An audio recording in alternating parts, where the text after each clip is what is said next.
उधर क्यों? अच्छा जी, so the 3 schools of language acquisition. Acquisition का मतलब है लैंग्वेज को एक्वायर करना. एक होती है टर्म लर्निंग, एक होती है टर्म एक्विजिशन. लर्निंग का ये मतलब है कि आप कॉन्शियसली अपनी तवज्जो मबजूल करके किसी चीज को दिल लगा के याद करें. और कभी कभी लर्निंग ऐसे होती है कि आप कॉन्शियस नहीं भी होते मगर आपकी लर्निंग हो रही होती है. आप सब कॉन्शियसली ऑटोमेटिकली बात चीजें पिक कर रहे होते हैं और आपको कई दफा पता भी नहीं होता कि वो चीज आपको कहाँ से आ गई. तो जो छोटे बच्चे हैं जब वो लैंग्वेज लर्न करते हैं तो वो असल में एक्विजिशन होती है. अब एक छोटा सा बच्चा अपने घर में अपने बड़ों से सुन के लैंग्वेज सीख रहा है. उसको तो किसी ने अल्फाबेट नहीं सिखाया, उसको तो किसी ने नहीं बताया बेटे ये जो तुम जुबान बोलने लगे हो ये उर्दू है और ये इंग्लिश है, या उसको तो नहीं बताया कि आज हम वोकैबुलरी के ये 10 लफ्ज करेंगे. नहीं, वो अपनी एनवायरनमेंट से, अपने एक्सपीरियंस से, अपनी इंटरेक्शन से खुद ब खुद लैंग्वेज को जो एक्वायर कर लेता है वो होती है एक्विजिशन. और जब स्कूल में एक खास टास्क दिया जाए या आप लोगों को इन यूनिवर्सिटी टास्क दिया जाए और आप लोग कोई लैंग्वेज जो टास्क कंप्लीट करने के लिए लर्निंग करो कॉन्शियसली, जैसे टेबल आप याद करते थे तो वो आप कॉन्शियसली क्या मैंने ये 3 टाइम्स टेबल याद करना है, 5 टाइम्स का टेबल मैंने याद करना है, दैट इज लर्निंग जिसमें आपकी अटेंशन और फोकस हो. तो there is a certain difference. अब लैंग्वेज जो सिखाते हैं लोग, they believe that acquisition is better than learning when it comes to languages. के लैंग्वेजेस में अगर हम एक्सपोजर दें और नेचुरल तरीके से लैंग्वेज एक्वायर करवाएं, एक्विजिशन करवाएं, तो दैट इज मोर इफेक्टिव. जो चीजें आपने रट्टा मार के या डिक्टेशन के तौर पे इस तरह से याद की होती हैं वो आपकी अपनी लैंग्वेज का हिस्सा नहीं बनती. Which I think you will agree कि आप अगर बोलने में आते हो तो बोलते आप उतनी ही इंग्लिश हो कि जितनी आपने नेचुरली थोड़ी सी एक्वायर कर ली, फ्रेंड्स के साथ बोल ली, या आपने कोई शो देख लिया, या कोई एक्सपीरियंस हुआ, या आपके टीचर का वो टॉक करने का स्टाइल था, या आपके वोकैबुलरी का वो इतना ज्यादा पार्ट बन गई कि आपको वो अब you are comfortable with that vocabulary, तो वो फिर आप इस्तेमाल करते हो. अगर कॉन्शियसली कोई बड़ी अच्छी लैंग्वेज की तकरीर आप याद करोगे तो वो तकरीर आपको याद होगी मगर आपकी नेचुरल कॉन्वर्सेशन में वो लफ्ज नहीं आए. Do you agree with this? Yes, so there is a difference between acquisition, language acquisition and language learning. और डिफरेंट थेरिस्ट ने इस पे बात की है, आप इसको खुद भी सर्च कर सकते हैं. अच्छा, अब जो पहले मैंने आपके साथ एक बेसिस बनाया उसी चीज की बात हो रही है कि there are 3 schools of language acquisition. उनकी हम बात करेंगे वन बाय वन. उसमें थोड़ी सी उन्होंने ईयर्स भी उसके दिए हुए हैं just to give you a background information, और फिर हम नेक्स्ट वीक से मेथड्स की तरफ जाएंगे. ठीक है? So the field of language acquisition centers its research question on how the language learners attain their language proficiency. Proficiency क्या होती है? किसी चीज में proficient होना, महारत होना, आप उसको इस्तेमाल करने के काबिल हो तो वो होता है कि आप proficient हैं. जैसे आप चलने में proficient हैं, आप सब चल सकते हैं. Yes? आप लोग खाने पीने में प्रोफिशिएंट है. कभी नहीं होगा कि आप चम्मच मुंह में डाल रहे हैं तो वो इधर कान में जा रहा है. क्यों? You have that expertise. किस तरह आती है? रिपीटेड वो काम कर करके आपको कॉन्फिडेंट, आंखें बंद भी होंगी तो आप कहेंगे कि ओके ये मैं काम कर सकती हूँ. तो that is how you become proficient in a certain. तो लैंग्वेज प्रोफिशिएंसी का क्या मतलब है? कि लैंग्वेज को महारत के साथ इस्तेमाल करना. तो हमेशा से जो रिसर्च क्वेश्चन रहा है, रिसर्चर्स इसमें इंटरेस्टेड रहे कि लैंग्वेज लर्नर्स जो है वो लैंग्वेज की महारत हासिल कैसे करते हैं. एक छोटा सा 3 साल का बच्चा इतनी ज्यादा ग्रामर कैसे एक्वायर कर लेता है, जबकि जब पैदाइश होती है तब तो उनको लैंग्वेज का एक लफ्ज नहीं आता. ठीक है? Based on different perspectives, many scholars had revealed their findings about how an individual from a baby to an elder child is able to build up the capability of language production. So they are interested and we are interested in knowing कि baby से Elder child तक वो कैसे एक language production की capability आती है. 2 तरह की स्किल्स होती है ना, receptive skills and productive skills. पढ़ी हुई है? रिसेप्टिव स्किल्स कि जो आप सुनते हैं और समझते हैं, जो आप रीडिंग करते हैं और समझते हैं, तो reading and listening are receptive skills. और प्रोडक्टिव स्किल्स जब आप लैंग्वेज प्रोड्यूस करते हैं, वो कैसे प्रोड्यूस करते हैं? या बोल के या लिख के. तो speaking and writing are productive skills. ठीक है? सो आपको ये 4 स्किल्स लैंग्वेज में जरूर होनी चाहिए. रीडिंग एंड लिसनिंग, सुनना और पढ़ना which are receptive, and writing and speaking which are productive के आप उसको प्रोड्यूस करते हैं. ठीक है? So researchers and we as teachers are interested in knowing how learners develop those productive language productivity कहाँ से आती है, कैसे बच्चे को बोलना आ जाता है, कौन उसको बताता है कि लाम और मीम और रे ऐसे बोलना है। हाँ हाँ, वो कैसे सीखता है, वो जिस तरह सीखता है वो एक्विजिशन होती है। तो हम इंटरेस्टेड हैं कि एक्विजिशन को हम देखें कि किस तरह से लैंग्वेज एक्विजिशन होती है। Production and recognize and comprehend what others communicate with them.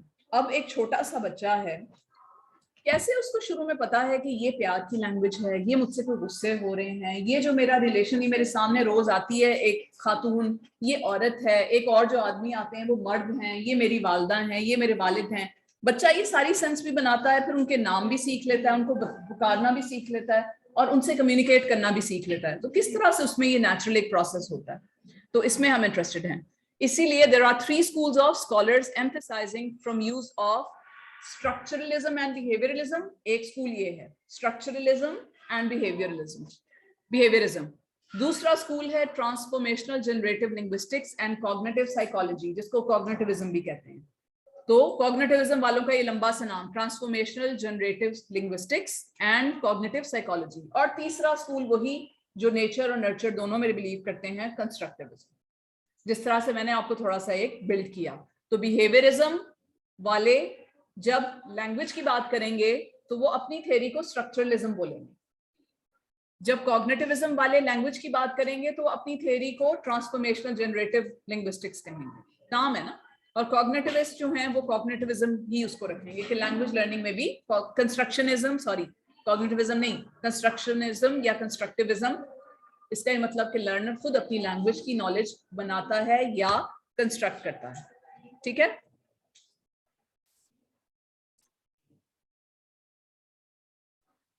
Ji. So first school जो था it was from the 19th century और फिर 1940s टू 1950s में इसको बहुत जो है एक उरूज मिला। ये इसका टाइम है पिछली सेंचुरी में 1940s एंड 50s में। और ये कौन सा स्कूल है? Structuralism and behaviourism. From the structuralism's point of view, our language is learned from principles of observation of human language. Principles of observation of human language, recognizing the difference among different structures, identifying the structural characteristics based on the interrelationship of different structures. काफी लंबा जुमला है मगर सारी चीज में structure structure structure. Structure क्या है? जो सेंटेंस है। ठीक है, अब उसने क्या कहा? पहली बात क्या है? ये लोग कहते हैं our language is learn from principles of observation of human language. बच्चा ऑब्जर्व करता है, उसके बड़े कैसे बात करते हैं वो उनको इमिटेट करता है। जो बड़े ने बोला उसने कॉपी कर लिया, तो बच्चा ऑब्जर्व कर रहा है, सीख रहा है, ऑब्जर्व कर रहा है, सीख रहा है, इन्हीं नकल उतार रहा है, इमिटेट कर रहा है।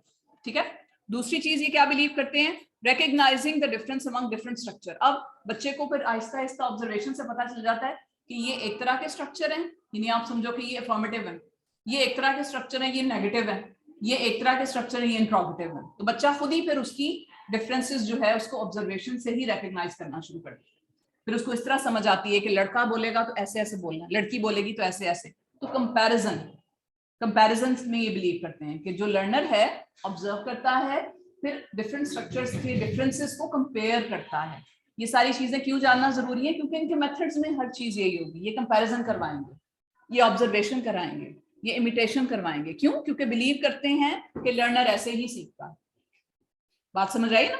इसलिए इनके स्कूल ऑफ थॉट को, इनकी साइकोलॉजी को समझने की जरूरत है कि जब टीचर बिलीव ये करेगी कि लर्नर सीखता ऐसे है कि जब वो दो चीजों को कंपेयर करेगा, तो फिर वो आपको क्या करवाया जाएगा?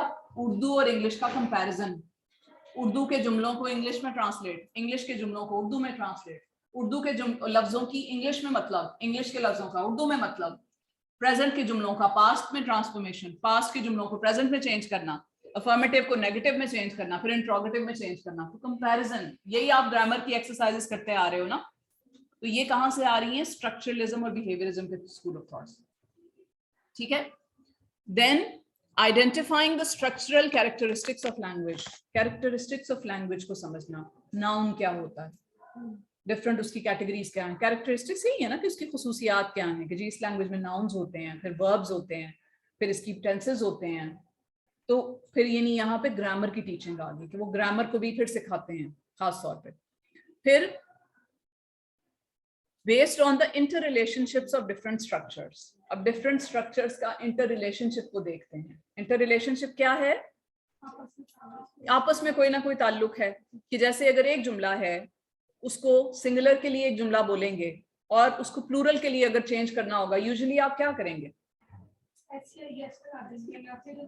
प्लूरल के लिए एस लगा देंगे, या अगर प्रोनाउन आई का यूज कर रहे हैं तो आप वी कह देंगे, सिंगुलर होगा तो उसको प्लूरल कर देंगे।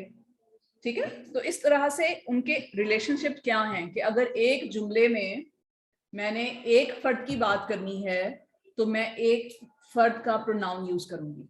अगर मैंने उसी जुमले को ज्यादा के लिए यूज करना है तो मैं सिर्फ प्रोनाउन बदल दूं, बाकी जुमला वही रहेगा, तब भी गुजारा हो जाएगा।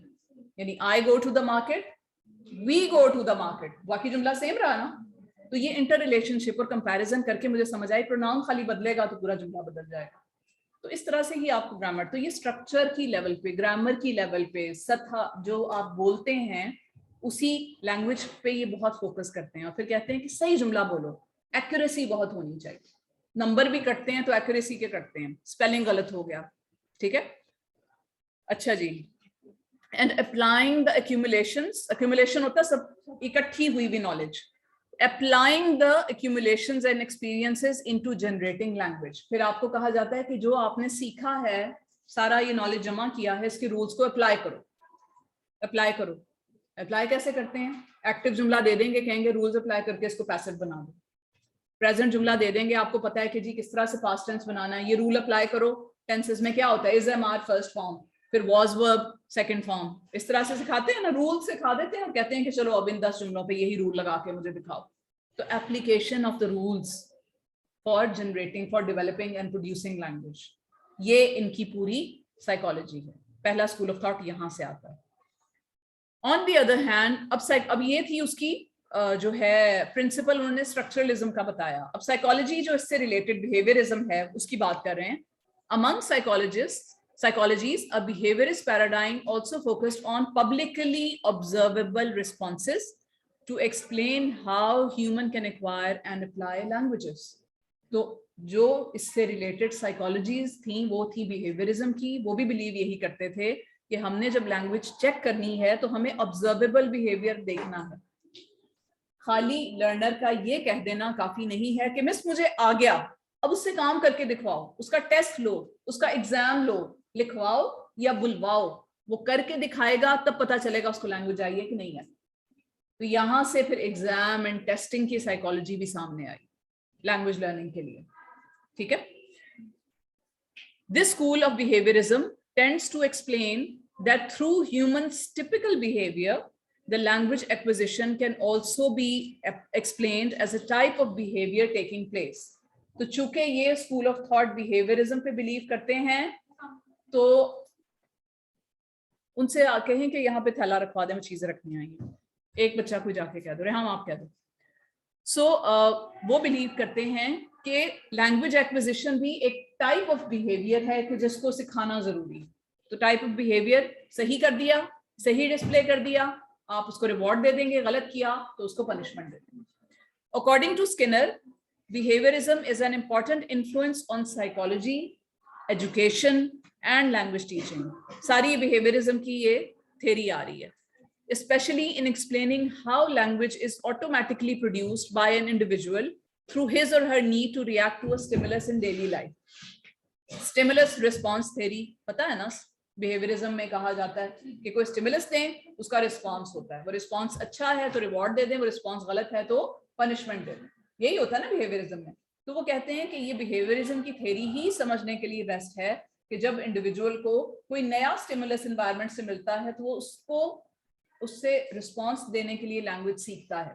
फॉर इंस्टेंस, अगर एक छोटा बच्चा है, ये लोग ये बिलीव करते हैं कि एक छोटा बच्चा है, वो देख रहा है कि उससे बड़े बहन भाई अम्मी से टॉफी मांग रहे हैं, उनको टॉफी मिल रही है, तो अब बच्चे को होगा मुझे भी टॉफी चाहिए, तो वो क्या सोचेगा, मैं भी ये लैंग्वेज सीखूं, मैं भी ये बोलूं और मुझे भी वो टॉफी मिले। तो वो अपनी उस मोटिवेशन की वजह से लैंग्वेज सीखेगा, प्रोड्यूस करेगा, लर्न करेगा, वो वाला बिहेवियर शो करेगा, फिर उसकी माँ को पता चलेगा इसको टॉफी चाहिए, वो उसको रिवॉर्ड दे देगी, और इसी तरह से वो लैंग्वेज नई सीखता रहेगा, क्योंकि कोई ना कोई उसको इन्वायरमेंट में से इतनी चीज चाहिए, कोई रिवॉर्ड चाहिए, तो वो अपनी जरूरत के तहत लर्नर लैंग्वेज सीखता है। ये लोग ये बिलीव करते हैं, जो कि कुछ हद तक तो ठीक है। जैसे अब फॉर इंस्टेंस अगर छोटा बच्चा है बिल्कुल चंद माह का, तो उसके रोने पे ही पेरेंट्स जो हैं वो उसकी हर नीड को पूरा कर देते हैं। अगर वही बात 2 या 2.5 साल का बच्चा करे तो पेरेंट्स कहेंगे पहले सही बोल के दिखाओ, पहले चुप करो रोना, बात करो, फिर हमें तुम्हें देंगे। तो फिर बच्चे को समझ आ जाएगी कि मुझे अपना बिहेवियर चेंज करना है, अब खाली रोना काफी नहीं है, अब बोलना और सही बोलना दैट इज इंपॉर्टेंट। तो किसी हद तक ये बात ठीक है। This school argues that there is no need to have an intention or a purpose of creating language, but the language will be naturally evolved through human nature without too much training. अब उन्होंने कहा कि ये हमें इस तरह की artificial opportunities नहीं पैदा करनी चाहिए कि जिसके थ्रू लैंग्वेज सिखाने की बात हो, क्रिएटिंग लैंग्वेज की बात हो, बल्कि चूंकि लर्नर की अपनी नीड होती है तो नेचुरली वो लैंग्वेज को एक्वायर भी कर लेंगे और उसकी उनमें मोटिवेशन आ जाएगी। अब इस पूरी चीज को इतना इन डेप्थ, इतना ही नहीं दोबारा करने का मकसद क्या है कि आपके जहन में ये क्लियर हो जाए कि बिहेवियरिज्म और स्ट्रक्चरलिज्म में हर चीज ये है कि लैंग्वेज भी एक बिहेवियर है, उसको सिखाना है। सिखाना कैसे है? ऑब्जर्वेबल चीज के थ्रू। तो टीचर जो चीज सिखाएगी, बच्चा वो एक्शन करके दिखाएगा, या वो बोलेगा या वो लिखेगा, यानी प्रोड्यूस करेगा। उसकी बेसिस पे टीचर उसको जज करेगी, रिवॉर्ड करेगी या पनिश करेगी। तो हमारी टीचिंग मेथोडोलॉजीज में टीचर उसको नंबर देगी या नहीं नंबर देगी। तो language according to behaviourist is an observable behaviour. सिखाना भी उसको ऑब्जर्वेबल बिहेवियर के तौर पे है, चेक भी उसको उसी तरह से करना है। खाली ये अज्यूम कर लेना किसी भी स्टेज पे कि अच्छा इसको समझ आ गई होगी वैसे नहीं बोल रहा, ये इसकी गुंजाइश नहीं है। अगर आप ये कहें कि मुझे समझ आ गई है लेकिन मैं अभी नहीं प्रोड्यूस कर सकती या अभी नहीं मैं बोल सकती, तो आपको पनिशमेंट ही मिलेगी उसकी। ठीक है? तो यहाँ पे learner is a bit passive. Passive क्यों है? कि उसको जो चीज सिखाई जा रही है उसने उसको रिस्पॉन्ड करना। लर्नर ने खुद कोई चीज शुरू नहीं करनी, टीचर ने जो सिखाया रिस्पॉन्स है। तो स्टिमुलस रिस्पॉन्स, सिर्फ स्टिमुलस रिस्पॉन्स। बात क्लियर हुई? अगले स्कूल ऑफ थॉट पे चले जी आप जाए। Okay, second school. अब ये जो पहला स्कूल था आपने देखा 1940 टू 1950, अब ये नर्चर पे है, नर्चर पे। अब सेकेंड जो स्कूल है 1960s टू 80s में आ गया। क्यों? क्योंकि पहला स्कूल जब था, अब बिहेवियरिज्म की थोड़ी सी आप समझें डिसएडवांटेजेस लोगों को नजर आना शुरू हुए। एक तो डिसएडवांटेज ये है कि अगर हम ये कहें कि लैंग्वेज ऑब्जर्व करके सीखी जा सकती है सिर्फ, तो फिर बच्चा नए नए जुमले कैसे बनाता है? कभी कभी ये भी तो होता है ना, कभी उसने किसी बड़े को वो कहते नहीं सुना, बहन भाई को कहते नहीं सुना, मगर वो नया जुमला बनाता है जो कि उसने ऑब्जर्व यकीनन कहीं नहीं किया होगा। तो उसमें ये कैपेबिलिटी कहाँ से आई कि वो न्यू लैंग्वेज जनरेट करे? तो वो उसकी नेचर का अब आ गया। इसलिए बिहेवियरिज्म को लोगों ने फिर थोड़ा सा रिजेक्ट करना शुरू किया, नई थ्योरी सामने आना शुरू हुई, और cognitive psychology and transformational generative linguistics इसको थोड़ा सा उरूज मिला। Got it? अच्छा जी, यहाँ पे चॉम्स्की आ गया।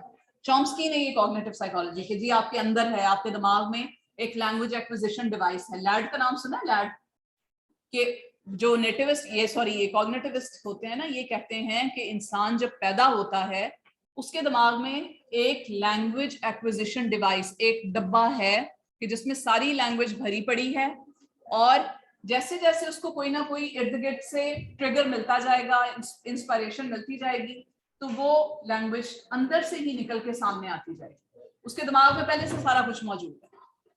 वो ये कहते हैं कि ये कैपेबिलिटी सिर्फ इंसानों में मौजूद है।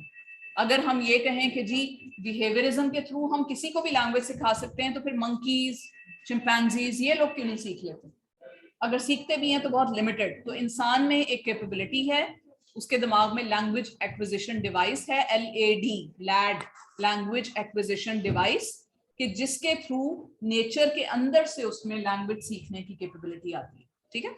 सो Chomsky states that it is not possible that human language acquisition be explained through behavior change due to stimuli or response. ये वही बात कि खाली stimuli response से अगर आप language सीख लेते हैं तो फिर खाली इंसान क्यों सीखते हैं, और जानवर भी सीख लेते हैं, मगर उनकी नेचर में नहीं है, हमारी नेचर में है. तो चॉम्स्की ने एक बहुत बड़ा एतराज किया. Also in the first school of thought यानी behaviorism में notions such as intuition, memory, thinking or any mental processes are ignored. अब बिहेवियरिज्म में क्या चीजें इग्नोर की जाती हैं? इंटुइशन. बाज लोगों को होता है ना नेचुरल, अंदर से एक अचानक होती है कि भाई मेरी छठी हिस्स कह रही है. अभी छठी हिस्स कहाँ से आ गई जब आपने वो चीजें इर्द गिर्द से ऑब्जर्व नहीं की? या मेमोरी, आपकी मेमोरी और थिंकिंग के जो डिफरेंट प्रोसेसेस हैं, अगर आप इन डेप्थ एजुकेशन साइकोलॉजी करेंगे तो उनके जवाब बिहेवियरिज्म में मौजूद नहीं है. और फिर जिस तरह से मैंने कहा कि वो नई लैंग्वेज कहाँ से आ जाती है, इसका कोई जवाब बिहेवियरिज्म में मौजूद नहीं है. इसलिए लोग फिर कॉग्निटिव साइकोलॉजी की तरफ मुतवज्जो हुए.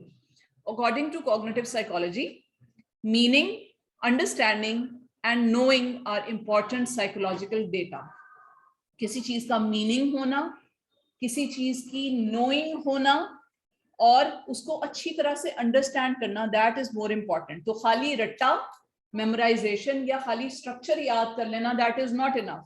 तो वो बच्चा कि जो ये कह रहा है कि मैम मैं गो टू ड्रिंक वाटर, उसको नहीं पता वो टा टा टा टा टा करके बोला और टीचर ने उसको पानी पीने, तो दैट इज नॉट इनफ. बच्चे को मीनिंग का पता होना चाहिए. तो ये लोग ये कहते हैं कि अगर बच्चा गलत जुमला भी बोले लेकिन टीचर को समझ आ जाए कि इसका मतलब ये है, तो वो बच्चे को इनकरेज किया जाए कि तुम खुद से बोलो, मीनिंग समझ के बोलो. बेशक गलती होती है तो गलतियां करो, गलतियां एक्सेप्टेबल होती हैं. तो इस स्कूल ऑफ थॉट में एक्यूरेसी उतनी मैटर नहीं करती. वो कहते हैं कि ओके, बच्चे ने खुद लिखा, लैंग्वेज जनरेट की, गलतियां आई हैं तो कोई मसला नहीं, गलतियों के नंबर नहीं काटने, स्पेलिंग्स के नंबर नहीं काटने, ग्रामर गलत होगी कोई बात नहीं. ये एक प्रोसेस है, बच्चे ने जो मीनिंग कन्वे किया है उसकी बेस पे उसको आप रिवॉर्ड करें या जज करें. ठीक है. तो फर्स्ट स्कूल ऑफ थॉट में accuracy was important, exact meaning, exact sentence, exact spelling. लेकिन यहाँ पे accuracy is not important. Second school of thought में accuracy is not important, the meaning is important. ठीक है. अच्छा, transformational generative linguistics and cognitive psychologists broke away from the structuralists' insistence on only studying observable language. तो ये वाली psychology ने कहा कि लैंग्वेज एक्विजिशन की पूरे लर्निंग के प्रोसेस को अगर आपने समझना है ना, तो खाली इस पे आप दारोमदार ना करें कि आप सिर्फ जो बच्चा बोल सकता है या बच्चा लिख सकता है, ऑब्जर्वेबल बिहेवियर पे आप ना रहें. बहुत सी लैंग्वेज होती है जो अंदर ही अंदर प्रोसेसेस होते हैं जिसको आप ऑब्जर्व नहीं कर सकते. यानी कि बच्चा जब होता है, आप लोग भी जब होते हैं, आपको मेरी बात अभी समझ आ रही है, लेकिन क्योंकि अभी ये इंफॉर्मेशन न्यू है, तो अगर मैं आपको कहूं कि समझाएं तो मे भी आप समझा ना सकूं, लेकिन आपको समझ थोड़ी थोड़ी आई हुई है. तो मैं अगर सिर्फ इस बात पे आपको जज करूं कि अभी मैंने तुम्हें समझाया है, तुम मुझे अभी समझा के दिखाओ अदरवाइज जीरो, तो ये गलत होगा. तो फिर तो मैं ये इसको ले ही नहीं ना रिकंसिडरेशन में कि आपको अभी कोई अंदर इंटरनल मेंटल लर्निंग हो रही है, बट हो रही है और वो इम्पोर्टेंट लर्निंग है. जब आप उस इंफॉर्मेशन से जरा फेमिलियर हो जाएंगे और पढ़ लेंगे, खामोशी में बैठ के उसको सोचेंगे या टेस्ट की प्रिपरेशन के लिए थोड़ा सा याद करेंगे, तो फिर आप उस काबिल भी हो जाएंगे कि आप उसको प्रोड्यूस भी कर सकें. फिर मैं आपका वो बिहेवियर ऑब्जर्व करके आपका टेस्ट भी ले लूंगी. लेकिन इस चीज को जीरो कहते ना कि भाई ये बोल नहीं सकती या ये अभी फौरन लिख नहीं सकती तो इसको कुछ नहीं आता, दैट इज रॉन्ग. तो कॉग्निटिव वालों ने कहा कि खाली observable behaviour is not that important. Internal mental meaning making, ये लफ्ज लिख लें, meaning making is very important. तो छोटा बच्चा भी जब लैंग्वेज सीख रहा होता है तो शुरू के 7, 8, 9, 10 महीने वो सिर्फ लैंग्वेज सुन रहा है, रिकॉर्ड कर रहा है, मीनिंग मेकिंग कर रहा है, प्रोड्यूस तो नहीं कर रहा ना. कभी देखा है कोई 3-4 माह का बच्चा बोल रहा हो? वो सारी इंफॉर्मेशन अंदर जा रही है, स्टोर हो रही है, मीनिंग मेकिंग हो रही है, लर्निंग हो रही है. बाद में जब बच्चा रेडी होता है तो वो खुद से बोलना शुरू करता है. तो according to cognitivist, language teaching इसी तरह करनी चाहिए. कि लर्नर्स को इतना इनपुट, इतना एक्सपोजर, इतना आप नॉलेज दे दें कि वो उसका मीनिंग अपने जहन में बनाते रहें. When they are ready, they will produce language. पहले दिन से प्रोडक्शन ना करवाएं, पहले दिन से लिखना और बोलना फोर्स ना करें. समझ आई? ये भी समझ आई कि बिहेवियरिज्म से कैसे डिफरेंट है. वहां कहेंगे आज ही आप करो, आज ही करके सुनाओ, फिर नंबर मिलेंगे और फिर तुम्हें छुट्टी मिलेगी. एग्जैक्ट सुनाओ, एक्यूरेसी जरूरी है. ये लोग कह रहे हैं कि एक्यूरेसी अभी जरूरी नहीं है, अभी जस्ट अंदर लेते जाओ, इनपुट जाता जाए. जब तुम लोगों का मीनिंग अपने अंदर का सही तरह बन जाएगा, you will be able to produce that language. ठीक है? अच्छा जी.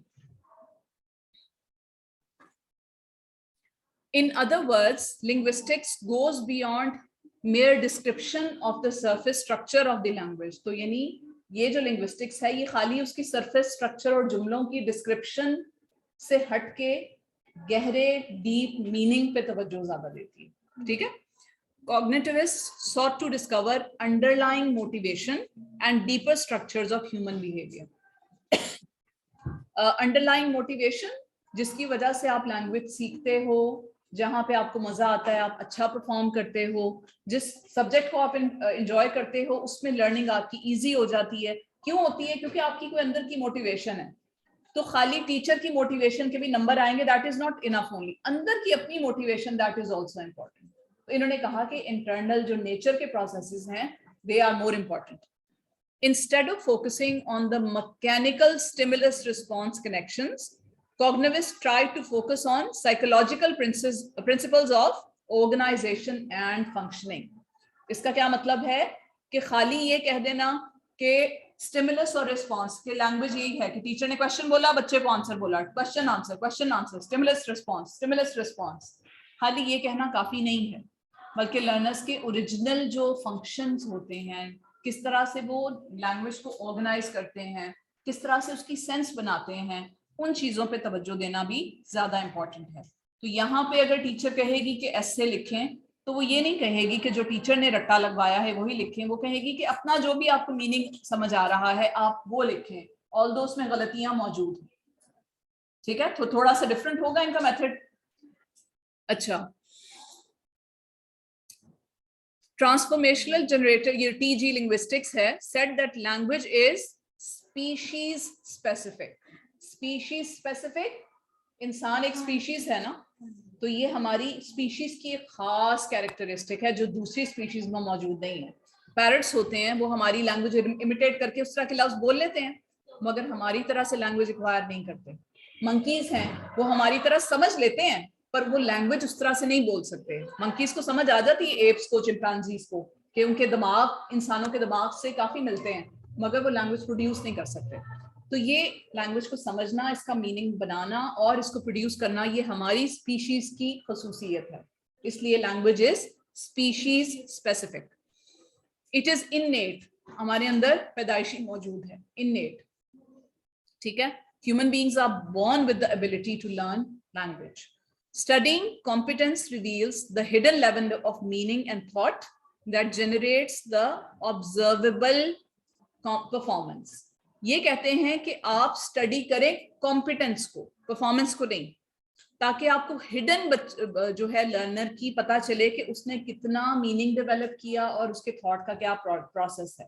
सो competence, language competence is different from language performance.